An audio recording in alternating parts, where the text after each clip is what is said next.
And I give the floor to the representative of the Syrian Arab Republic. شكرا سيدة الرئيس. Thank you, Madam President.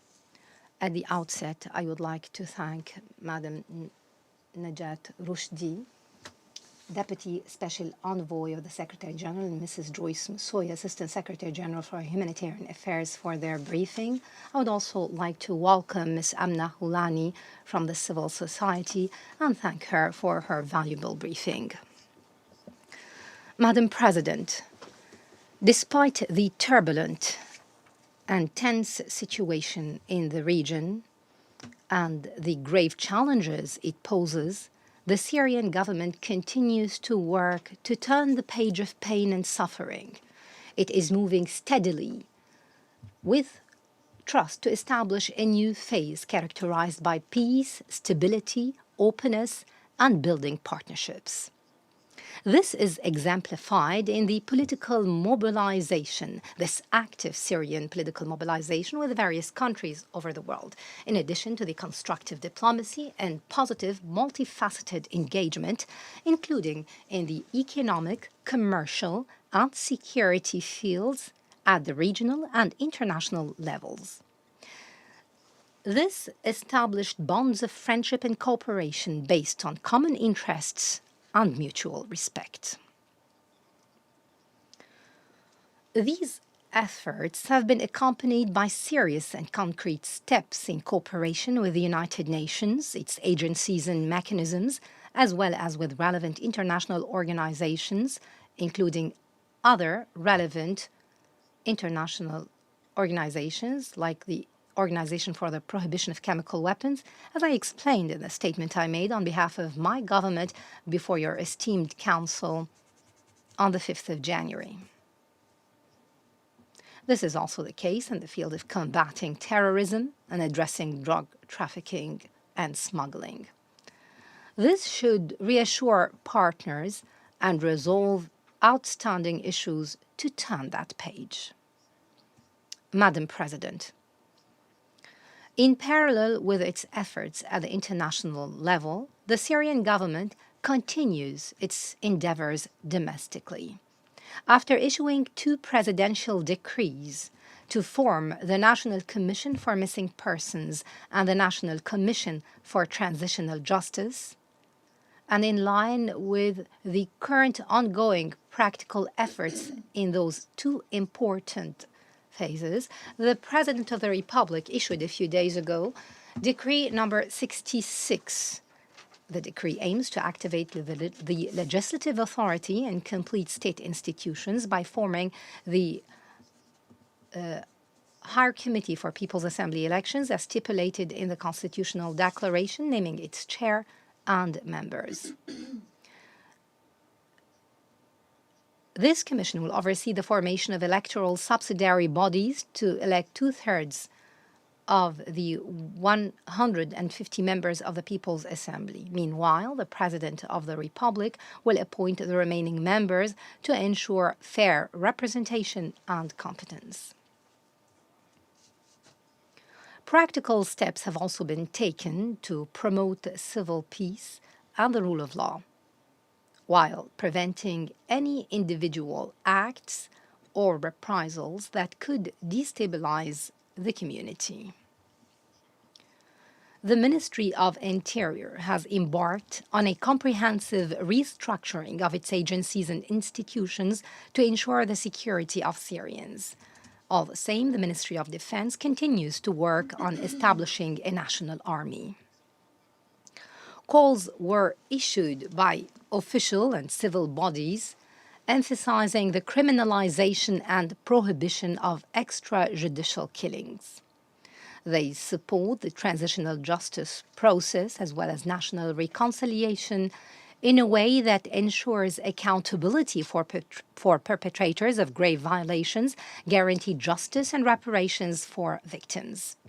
All this comes within the framework of an institutional approach that enables society to heal its wounds, overcome its pain, and move towards a new Syria, a Syria that is built by the effort of all its people for all its people, women and men, including the young people. A single, unifying Syria, proud of its heritage and its religious, ethnic, and cultural diversity. Madam President, in a related context, efforts continue to address the accumulated humanitarian and development challenges to improve living conditions and provide services to Syrians. The Rukban camp was dismantled, ending the suffering of its remaining residents. This facilitates their return to their cities and villages. Practical steps were initiated to address the unsustainable conditions in Al Hawl camp and other camps in northeastern Syria.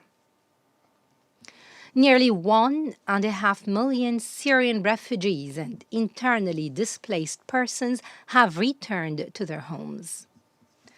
Strengthening these achievements requires tangible international support for our efforts to provide services, rehabilitate infrastructure, remove debris, ensure reconstruction, and ensure economic recovery and monetary stability, in addition to mine clearance and removing explosive remnants that have claimed the lives of hundreds of people since last December.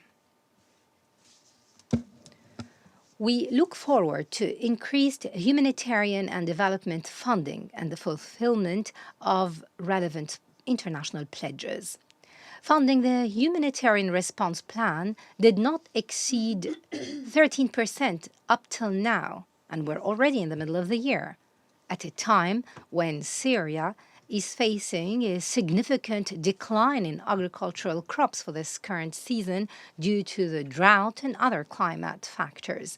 This affected livelihoods in many rural areas and increased rates of food insecurity.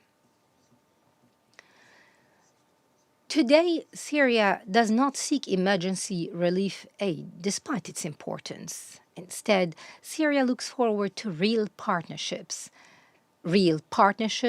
based on common interests and a win-win equation. This would ensure a qualitative leap forward for Syrians as soon as possible, whether in water, energy, agriculture, education, health care, or other essential areas.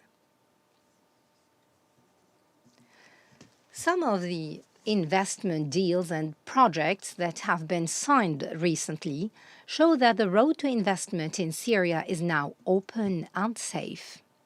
The Syrian government is close to finalizing a new draft investment law that will be enacted soon. It is high time for Syrians to rejoice, to build a homeland, to create a future worthy of them and their sacrifices, and we must support them and support this hope for a better tomorrow. It would be a remiss not to thank the Trump administration, the United Kingdom, France, the European Union member states, and Japan for lifting the sanctions that Syrians have suffered from for too long. We also express our thanks and appreciation to the brotherly and friendly countries that have led high-level diplomatic efforts to achieve this aim.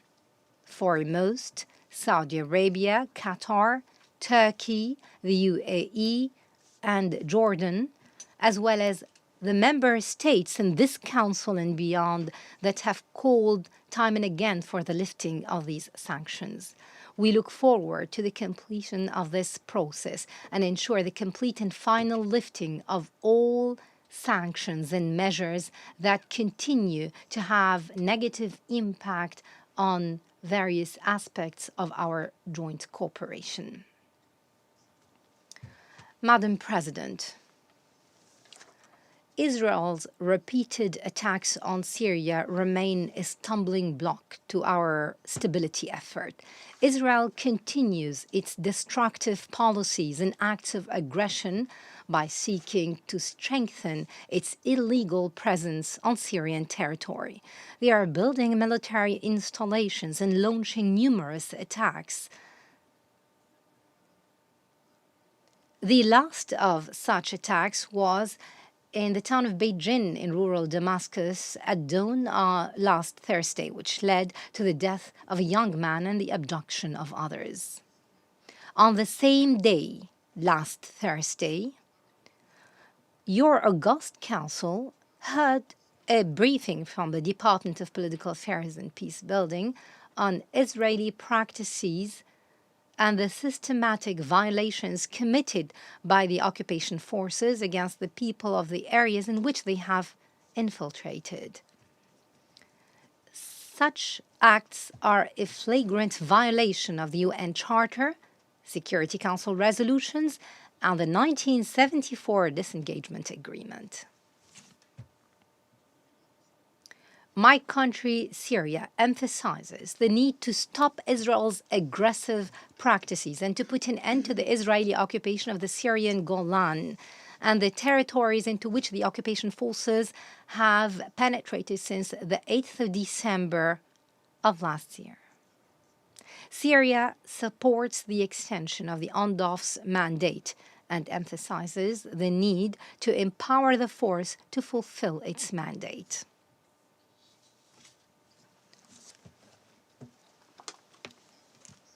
To conclude, Madam President, Syrians, with their human capital, scientific and professional competencies, and history of civilization, are capable of rebuilding their homeland and creating the desired future.